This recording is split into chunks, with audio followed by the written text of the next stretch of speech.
বিগত 16 বছরে তাদের একটি শব্দ পাওয়া যায়নি। তারা শুধুমাত্র তেল দিয়ে তোষামত করে সুবিধা পাওয়ার জন্য ক্ষমতাসীন স্বৈরাচার সরকারের সঙ্গ দিয়েছে। আজকে তারা আবার তাদের রূপটি গিরগিটির মতো পরিবর্তন করে যখন এত বড় একটি আন্দোলন ছাত্র জনতার নেতৃত্ব হলো, দেশে নতুন করে একটি রিফরমেশন হওয়া শুরু করলো, ওই মুহূর্তে তারা এসে সকলে রাস্তায় নামছে অনেক অন্যায় দাবি নিয়ে। আমি দেখেছি অনেকে নেমেছে অনেক অযৌক্তিক দাবি নিয়ে। আমি স্টুডেন্টদেরকে প্রশ্ন করতে চাই, আসলে আমি ধরে নিচ্ছি কোন স্টুডেন্ট যদি আমার কাছে দাবি করতো যে ভাই বোনরা আমাদের আহত হয়েছে তাদের পরীক্ষা বাদ দিয়ে কি ব্যবস্থা নেওয়া যায়, যৌক্তিক। আমি ধরে নিচ্ছি তাদের প্রস্তুতির বাইরে তারা অনেকদিন ছিল, মেন্টাল জায়গাটিতে ওই স্টেবিলিটি নেই, তাহলে তারা এমন হতে পারতো সময় চাইতে পারতো, এমন হইতে পারতো যে মার্কস কম চাইতে পারতো, কোনো কিছু না করে তারা পরীক্ষা বাতিল চায়। আমি বিশ্বাস করি যারা স্টুডেন্ট মেধার যোগ্যতার বিশ্বাস করে তারা এই দাবিটি করতেই পারে না। তারা অন্য আমাদেরকে যৌক্তিক কিছু অপশন দেখাতে পারে, কিন্তু যারা ওখানে গিয়েছে আসলে তারা কোনোদিন সুস্থ একটি প্রতিযোগিতা কিংবা মেধার যে মূল্যায়ন এটিকে প্রতিনিধিত্ব করে না। এই জায়গা থেকে আজকে যে ডিসিশনটি এসেছে এটি আমাদের জায়গা থেকে মনে হয়েছে এটি একটি যৌক্তিক ডিসিশন নয়।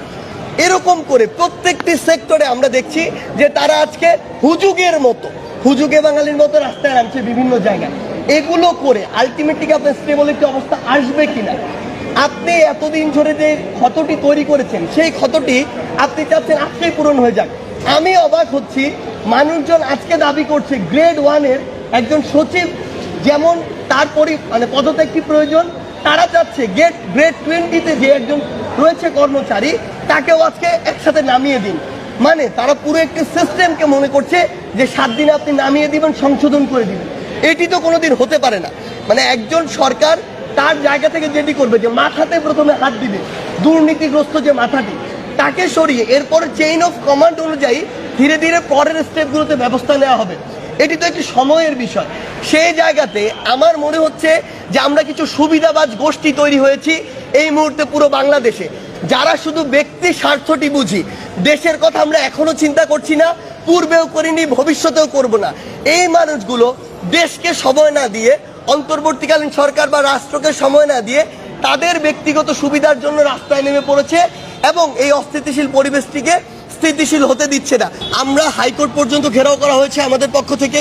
রিজনটি ছিল ওই পদটিতে যে মানুষটি বসেছিল তিনি স্বৈরাচারের মদতপুষ্ট এমন একজন ব্যক্তি যিনি রাষ্ট্রের অনেক বড় একটি ক্ষতি করে ফেলতে পারেন, যিনি অন্তর্বর্তীকালীন সরকারের সবচেয়ে বড় একটি বাধা হয়ে দাঁড়াতে পারেন, যিনি আমাদের এই রাষ্ট্র কাঠামোকে কিংবা পাল্টা অভ্যুত্থানের মাধ্যমে একটি অস্থিতিশীল পরিবেশ তৈরির জন্য তিনি ওইখানে ভূমিকা রাখতে পারেন। সেই জায়গা থেকে আমরা সেটিতে গিয়েছি। কিন্তু এখন যেটি হচ্ছে আপনার জায়গা থেকে যদি আপনি দেখেন, সেটি হচ্ছে যে ব্যক্তিগত দাবির জন্য, অল্প কিছু মানুষের জন্য দাবির জন্য তারা পুরো একটি ইনস্টিটিউশনকে অবরুদ্ধ করে ফেলছে। আপনি বলুন, গতকালকে আমি দেখছি সচিবালয়ের প্রত্যেকটি গেটকে অবরুদ্ধ করে দেওয়া হয়েছে। ছোট্ট কিছু দাবি, তাও একদম যে দাবিগুলো আসলে সচিবালয়ের সরাসরি হাতে নেই, ওই দাবিগুলো নির্দিষ্ট একটি অফিসে ডিল করতে পারে। সেই জায়গা থেকে আপনি আমাদেরকে কখনো দেখেছেন আমরা পুরো সচিবালয়কে ডিল করেছি? আপনি সচিবালয়কে পুরো অবরুদ্ধ করা মানে রাষ্ট্র কাঠামোকে অবরুদ্ধ করা। সেটি যখন আপনি করেন আপনার ছোটোখাটো কিছু দাবির জন্য, তাহলে অবশ্যই আপনি এটি চাপ প্রয়োগ করে, বল প্রয়োগ করে আপনার অনেক যৌক্তিক বা অযৌক্তিক দাবি রয়েছে যেগুলো বিবেচনার বিষয়। আপনি সিঙ্গেল একটি স্টেক হোল্ডার, আপনার এক পক্ষের কথা শুনেন তো কোনোদিন এরকম একটি দাবিকে মেনে নেওয়া কখনোই প্রাসঙ্গিক নয়। সেই জায়গা থেকে তারা যেটি করছে, যে ওয়েতে করছে, এই ওয়েটা সঠিক নয়। আমরা তো তাদেরকে আহ্বান করছি, আপনারা প্রথমে বৈষম্যবিরোধী ছাত্র আন্দোলনের কাছে আসুন, সেখানে যদি না হয়, যদি আস্থা না পান, আপনারা অন্তর্বর্তীকালীন সরকার প্রতিনিধির সাথে আলোচনা করুন। কিছুই না করে যখন আপনি রাজপথে নামছেন, রাষ্ট্রের বিভিন্ন অঙ্গ সংগঠনকে অবরুদ্ধ করছেন কিংবা আপনি লং মার্চে যাচ্ছেন, এই উদ্দেশ্যকে আমরা কখনোই ভালোভাবে দেখি। আমরা বিভিন্ন জায়গায় সোশ্যাল মিডিয়ায় দেখছি বিভিন্ন গ্রুপ বিভিন্ন জায়গায় লং মার্চ দিচ্ছে। আপনারা বলুন, আমরা আমাদের যে লং মার্চটি দিয়েছিলাম এটি আমরা কবে দিয়েছিলাম? এই লং মার্চটি আমরা আমাদের সর্বশেষ যখন দেয়ালে পিঠ থেকে গিয়েছে তখন ফ্যাসিস্ট সরকারের পতনের জন্য দিয়েছিলাম। তাহলে এটা আমাদের 36তম দিনের সর্বশেষ প্রোগ্রাম ছিল। আজকে বিভিন্ন জায়গায় বিভিন্ন সংগঠন দেখি প্রথম দিন তাদের লং মার্চ প্রোগ্রাম দেয়। এই জিনিসটি কি বোঝায়? এই জিনিসটি বোঝায় যে তারা আসলে সর্বশেষ সময় গিয়ে যেটি করতে চাচ্ছে এটি হচ্ছে একদম তাদের দেয়ালে পিঠ থেকে গিয়েছে। অথচ তারা আমাদের সাথে যোগাযোগ করেনি, তারা বৈষম্য বিরোধী ছাত্র আন্দোলনের কারোর সাথে যোগাযোগ করেনি, তারা অন্তর্বর্তীকালীন সরকারের কারোর সাথে যোগাযোগ করেনি। তারা আমাদের সাথে যোগাযোগ করে যদি আমরা রেসপন্স না করতাম, তারপরে তারা যদি সেখানে যেত, সেটি যৌক্তিক মানা যেত। সরকার আমাদের কাছে তখন রেসপন্স করেনি বলেই আমরা ধীরে ধীরে বাংলা ব্লকের থেকে শুরু করে ওই এক দফা দাবিতে গিয়েছিলাম। কিন্তু তারা আজকে যেগুলো করছে এটি কখনোই কাম্য নয়, যৌক্তিক নয়। আমাদের জায়গা থেকে স্পষ্ট কথা, আপনি যদি আমাদের কাছে না আসেন কিংবা সরকারের কাছে না যান কিংবা লিগ্যাল অ্যাপ্রোচে না যান, আমরা ধরে নিব আপনারা রাইট ওয়েতে যাওয়ার মানসিকতা ধারণ করেন না, আপনাদের কোনো ভিন্ন উদ্দেশ্য রয়েছে।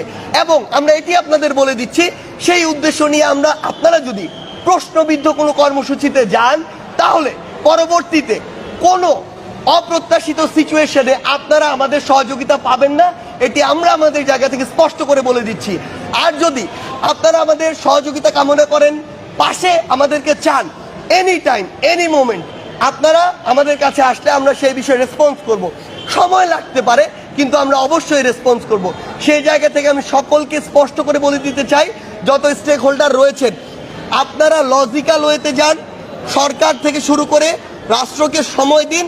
আমরা বিশ্বাস করি সময়ের মধ্য দিয়ে অন্তত আগামী 1 বছরের মধ্যে আমাদের যে ক্ষতগুলো রয়েছে সেগুলো রেকটিফাই করে আমরা একটি নতুন পথের দিকে এগিয়ে যেতে পারবো। 4টি হসপিটালে গিয়েছিলাম, ঢাকার যে হসপিটালগুলোতে সবচেয়ে বেশি পরিমাণে আসলে আমাদের আহত ভাইরা ভর্তি রয়েছেন। আমরা আমাদের যে বার্ন ইনস্টিটিউট সেখানে গিয়েছিলাম, ঢাকা মেডিকেল কলেজে গিয়েছিলাম, আমরা আমাদের নিটোর অর্থাৎ অর্থোপেডিক যে হসপিটাল সেখানে গিয়েছিলাম, এবং সবশেষ এই যে শহীদ সোহরাওয়ার্দী মেডিকেল কলেজে এসেছি। তো আমাদের সবগুলোতে দেখে আমাদের আসলে যেই জিনিসটি মনে হয়েছে, আমরা প্রত্যেক স্টেক হোল্ডারের সাথে আসলে কথা বলেছি, আমরা ডক্টরদের সাথে কথা বলেছি, স্টাফ যারা রয়েছে বিভিন্ন পর্যায়ে তাদের সাথে কথা বলেছি, এবং যারা রোগী রয়েছে আসলে তাদের সাথে কথা বলেছি। তো এই কথাগুলো বলে আমাদের যেটি মনে হয়েছে যে আসলে এই জায়গাগুলোতে, এই হসপিটালগুলোতে একটি করাপ্টেড সিস্টেম তৈরি হয়েছে, যেই সিস্টেমটি আসলে আপনার অপারেশন আগে হওয়ার জন্য টাকা নেয়, যেই সিস্টেমটি আপনার বেড চেঞ্জের জন্য টাকা নেয়, যেই সিস্টেমটি আসলে আপনাকে এক্সরেটা আগে করিয়ে দেওয়ার জন্য টাকা নেয়, যেই সিস্টেমটি আপনার একটি ভালো খাবার এনে দেওয়ার জন্য টাকা নেয়। মানে প্রত্যেকটি জায়গায়, ইভেন আমরা প্রত্যেকটি ওয়ার্ডগুলোতে দেখেছি যেই খাবারটি দেয়া হয় আসলে এই খাবার রাস্তার ধারেও এত বাজে মানের খাবার বিক্রি হয় না। তো এই প্রত্যেকটি জায়গায় এই যে একটি করাপ্টেড সিস্টেম হয়েছে। ইভেন আপনি যদি আপনার সবচেয়ে মুমূর্ষু অবস্থায় ব্লাড কিনতে যান, ব্লাডের তো একটা রেট দেওয়া রয়েছে সেই ব্যাগের, সেখানেও তাদের লাভ খুঁজে এবং যেটা নির্ধারিত দাম তার চেয়ে কয়েক গুণ বেশি দাম নেওয়া হয়। অর্থাৎ একজন মুমূর্ষু ভাই বোনকে পুঁজি করে, ওই একটি দুর্দশাগ্রস্ত অবস্থাকে পুঁজি করে যখন তারা এই এত বড় একটি ব্যবসা করে, মানুষ একটি জায়গায় রয়েছে, ঠিক আছে তিনি একটি লিমিট পর্যন্ত লাভ করতে পারেন, কিন্তু এটা আসলে ব্যবসাটা এমন পর্যায়ে চলে গিয়েছে যেটা চুরি ডাকাতির পর্যায়ে চলে গিয়েছে। তো আমি এই আসলে মধ্যস্বত্বভোগী বিবেক বোধহীন যারা রয়েছে এখানে কাজ করছেন তাদের উদ্দেশ্যে আসলে একটি কথা বলতে চাই। আমি জানি না তাদের কোনো ফ্যামিলি আছে কিনা, ভাই বোন কেউ আছে কিনা, বা তারা কখনো হসপিটালে ভর্তি হয় কিনা। যদি হয়ে থাকে, যদি তাদের ফ্যামিলি থেকে থাকে, এই মানুষগুলো যারা সবচেয়ে সংকটপূর্ণ সময়ে হসপিটালে আসে তাদের মিনিমাম বিবেকবোধ থাকলে এই জিনিসটি চিন্তা করা উচিত। এটি হচ্ছে নৈতিকতার জায়গা। আমার মনে হয় এই যে প্রশাসনে যারা রয়েছে তাদের আসলে এখন সময় এসেছে স্ট্রিক্ট হওয়ার। দলাদলি না দেখে কেউ যদি এগুলোর সাথে জড়িত থাকে, ইভেন তারা ওষুধ বিক্রি করে, পেশেন্টকে দিয়ে বাইরে থেকে ওষুধ কিনিয়ে এনে সেগুলো নিজের কাছে রেখে দেয়, পরে বিক্রি করে। হসপিটালে ওষুধ থাকলে ওষুধ দেয় না, দিয়েছে এটা বলে তাদের কাছে রেখে দেয়, বাইরে বিক্রি করে। এই যে বিজনেসের উপরে বিজনেস, এই জায়গাগুলোতে প্রশাসন থেকে শুরু করে সকলের বিশেষভাবে এখানে তদারকির প্রয়োজন, জবাবদিহিতার প্রয়োজন, এবং কেউ যদি এগুলোর সাথে জড়িত থাকে সরাসরি তাকে বিভিন্ন মেয়াদে কিংবা পূর্ণভাবে বরখাস্ত করা প্রয়োজন। স্ট্রিক্টলি যদি এই জিনিসটি না করা হয়, না করার যে চর্চা, এটার কারণে এই ধারাটি এস্টাবলিশ হয়ে গিয়েছে। সো এখানে এখন সরাসরি তাদের জায়গা থেকে ইমপ্লিমেন্টেশন লাগবে এই জায়গাগুলোতে।